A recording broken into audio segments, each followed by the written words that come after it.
किसी के हाथ जोड़ने से अच्छा है, किसी के पास जाकर बैठकर रोने से अच्छा है देवाधिदेव महादेव के मंदिर में एक लोटा जल धीरे धीरे एक बेलपत्री समर्पित कर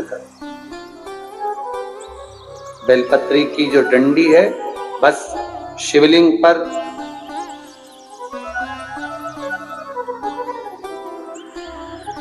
ये शिवलिंग, ये जलाधारी, ये माता पार्वती जी का हस्तकमल शिवलिंग, ये बेलपत्री, ये दंडी का जो मुख है वो अशुक सुंदरी की ओर समर्पित कर एक लोटा जल धीरे धीरे बिल्कुल धीरे धार में अपने हृदय की बात बाबा से दिल से कहते हुए, बाबा बहुत दुखी है, बहुत कष्टमय जीवन, बाबा बहुत तकलीफ में जीवन चल रहा है और तू ना संभालेगा तो संभालेगा।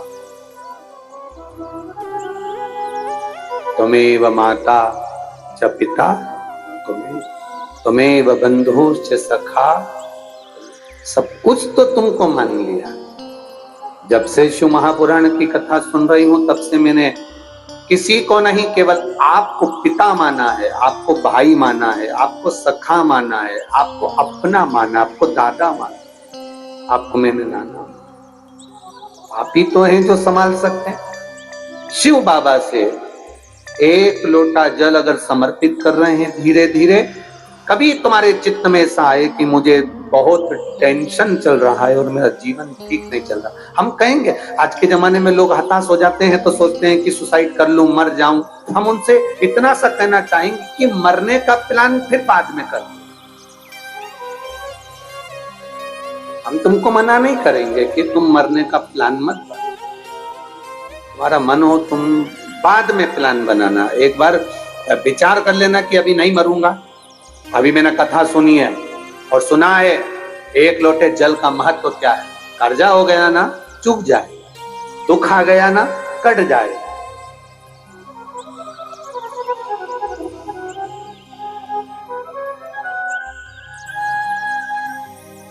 कर्जा भी हो गया तो कटेगा, मिटेगा। मरना उसका कोई एक प्लान नहीं है कि कर्जा तुम मर जाओगे तो कर्जा तुम्हारा चुक जाएगा। ना ना ना ना, कर्जा हो गया ना चुकाएगा बाबा। तुम्हारा विश्वास दृढ़ रखो, अपने भजन के बल को बढ़ाओ, शिव मंदिर में जाने का समय का आनंद पाओ, शंकर जी पे एक लोटा जल चढ़ाओ तो दिल से चढ़ाओ। राम नाम, कृष्ण नाम, शिव नाम जो जप रहे हो उसको दिल से जपो, भगवान की भक्ति दिल से करो। आया हुआ समय, आया हुआ दुख कटेगा, थोड़ा समय लगेगा, धीरे धीरे धीरे धीरे वो कट जाएगा। वो बर्तन होता है ना बहुत काला हो जाता है तो उसको माताएं रगड़ती है, वो साफ नहीं होता तो फिर क्या करते हैं उस बर्तन को। अगर बर्तन साफ नहीं हो ना तो फिर उसको क्या करते हैं, उसमें छाछ भर देती है, दही भर देती है, नींबू लगाकर छोड़ देती है, खट्टी चीज से वो साफ हो जाएगा। तो थोड़ा अगर समय लग रहा है और लगे कि तुमको कि ये ठीक नहीं हो रहा तो समझ लेना कि भगवान ने भी कोई छाछ भर दी होगी, भगवान सुन क्यों नहीं रहा, भगवान ने भी कोई दही भर दिया होगा, ये समर क्यों नहीं रहा, ये ठीक समय आ क्यों नहीं रहा। आएगा। थोड़ा बाबा पर भरोसा रखो, विश्वास रखो, सारी समस्या का हल एक लोटा आप बाबा को समर्पित करो। बोल बम का नारा है, बाबा एक, उसके सहारे जियो ना। हम क्यों संसार वालों के सहारे। एक तमिलनाडु में नंदनार नाम का एक मजदूर रहता था, जिसको बधुआ मजदूर कहते हैं। बधुआ मजदूर मतलब किसी के यहाँ, किसी सेठ के यहाँ, किसी धनपति के यहाँ किसी को बेच दिया जाता, यहाँ से तुम्हारा नौकर है।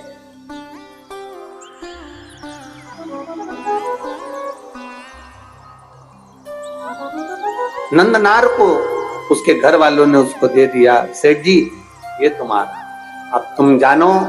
पैसे ले लिए, नंदनार उनके यहाँ काम करने लगा। नंदनार खेती का काम करता, मजदूरी करता, बहुत दिन भर उससे काम करवाते हो, फिर पैसा में खरीदा है तो फिर तो काम करवाएंगे। इसीलिए तो हम आप लोगों से कहते हैं लड़का लड़की की शादी करो तो पैसे से मत करो कि साहब हमने 10 लाख रुपए लूंगा, एक गाड़ी, फ्रिज, कूलर, वॉशिंग मशीन सब देना पड़ेगा, तब मैं लड़के की शादी तुम्हारे यहाँ करूंगा। मतलब तुम लड़के को बेच दिए हो। अब लड़के को तुमने अगर ससुराल वाले को बेच दिया है तो ससुराल वाले, अब तुम ये मत कहना कि तुम्हारा छोरा है, तुम्हारा बेटा है। तुमने एक गाड़ी, एक फ्रिज, एक वॉशिंग मशीन, एक इतना सोना, चेन, अंगूठी, मोबाइल, पर्स, इसके चक्कर में तुमने अपने लड़के को लड़की वालों को दे दिया। अब तुम ये छोड़ दो कि लड़का तुम्हारा है। अब वो तुमको पापा जी भले कहले, पर तुम्हारा सम्मान नहीं करेगा, सम्मान वो अपने ससुर का करेगा। क्योंकि 10 लाख की गाड़ी, एक फ्रिज, एक वॉशिंग मशीन, एक 2 जोड़ कपड़े में तुमने बेच दिया। अब बेच दिया तो वो आदर उनका करेगा। आपको बोलेगा पापा, उनको बोलेगा पापा जी। आपको बोलेगा मम्मी, उनको बोलेगा मम्मी जी। बोलना पड़ेगा क्योंकि जगदम्बा वहीं खड़ी है। नहीं बोलेगा तो ये चंद्र घंटा घंटा बजा दे। बोलना पड़ेगा, खरीदा है। घर में बहू लेकर आना, कार वाली कभी मत लाना, संस्कार वाली लेकर आ जाना। कार वाली बहू मत लाना बाबा, संस्कार वाली लेकर आना।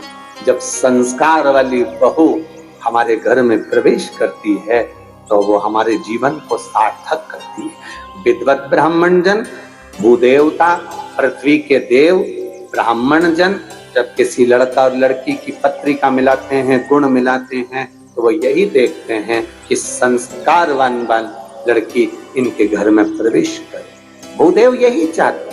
ब्राह्मण यही पूजन पाठ के माध्यम से आपको वर प्रदान करते हैं। ब्राह्मण देवता आपको ये वर देने का प्रयास करते हैं कि आपके घर में सुख समृद्धि, सुख शांति, वैभव, प्रतिष्ठा सब बनी रही। ये भूदेव का एक आनंद है, ये ब्राह्मण देव का एक आनंद है।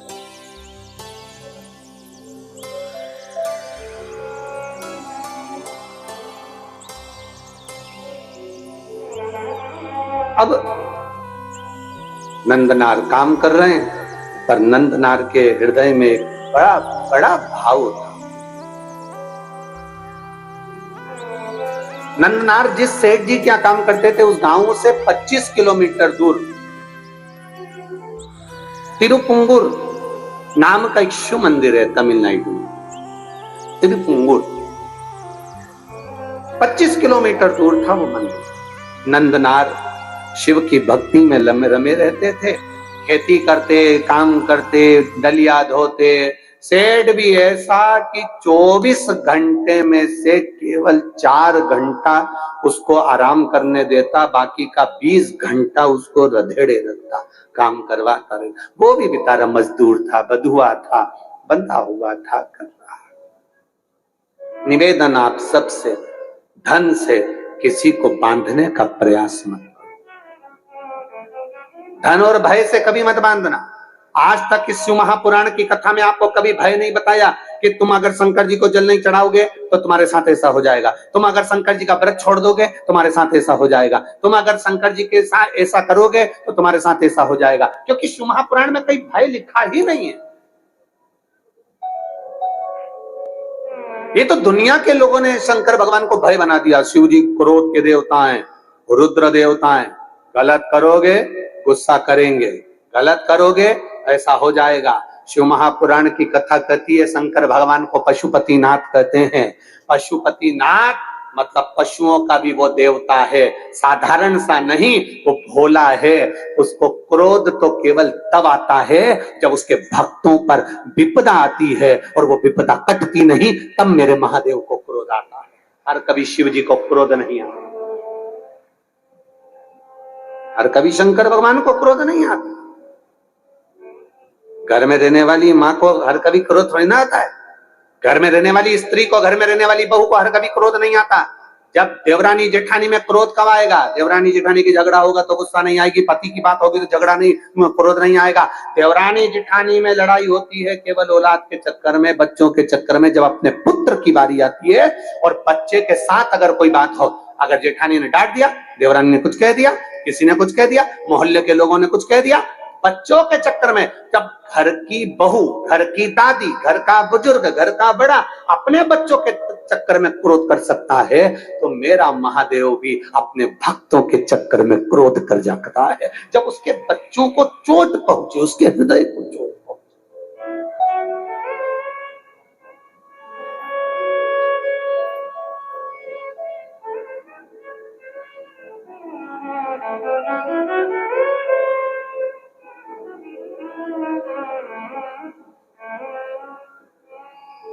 जब हृदय में यह विचार है, अब कई लोग कह देते हैं भगवान बड़े गुस्सेले हैं, शंकर भगवान का, कई माताएं कहती है हमने सोमवार का व्रत करा था गुरुजी, अगर हम छोड़ देंगे तो भगवान गुस्सा तो नहीं होंगे? हमने कहा कौन सी पुराण में लिखा है, वो भी तो बताओ कि भगवान को गुस्सा आया, इन्हें व्रत छोड़ा तो। ना ना ना, मेरा महादेव क्रोध नहीं करता, अनायास हर किसी पर क्रोध नहीं करता। मेरे बाबा तो इतने सरल हैं, इतने सरल हैं कि एक चोर चोरी करने ऊपर चढ़ा, उसके पास में कुर्सी नहीं थी, स्टूल नहीं था, निसेनी नहीं थी, शिवजी पे चढ़ गया, सामान जलाधारी चांदी की निकालने लगा, महादेव खुश हो गए, मांग ले तुझे क्या चाहिए।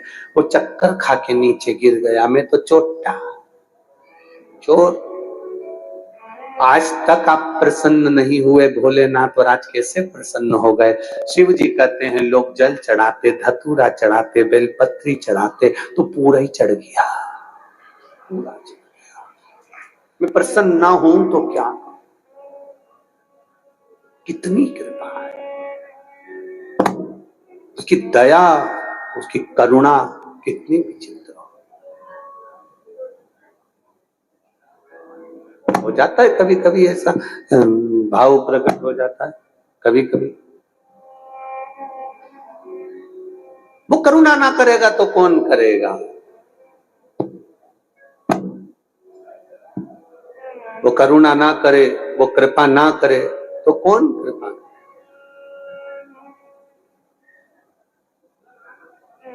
तो वो एक लाइन गुनगुनाते ना, ओ पालन हारे निर्गुण न्यारे,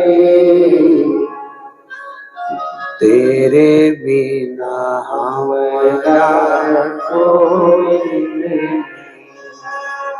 ओ पालन हारे निर्गुण न्यारे, तुमरे बिना मेरा कोई नहीं। हमारी उलझन सुलझाओ भगवान, तुमरे बिना हमारा कोई नहीं। तुमरे बिना हमारा कौन नहीं, तुमरे बिना हमारा कौन नहीं।